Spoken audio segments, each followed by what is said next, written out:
Estoy aquí.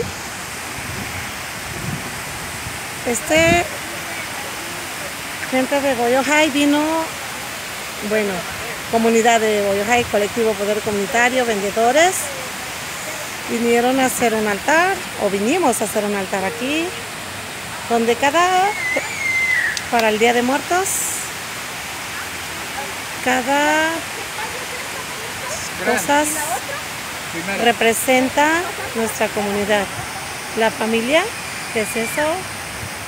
Aquí el típico plato mole, para hacer el mole. El maíz, el comal en el brasero, que le llaman, el asomador.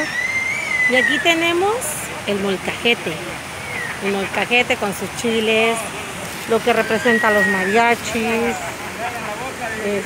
maíz, sombrero, una guitarra, y todo esto se hizo con el fin de Día de Muertos. Aquí está para hacer el chocolate y nuestras tradiciones, ¿verdad? El cempasúchil, el del agua, las velas.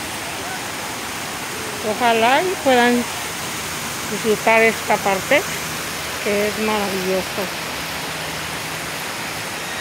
hecho por las manos de la comunidad de Boyojay.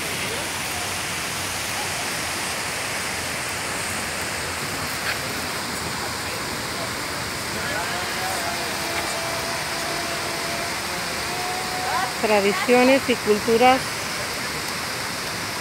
de nuestros países.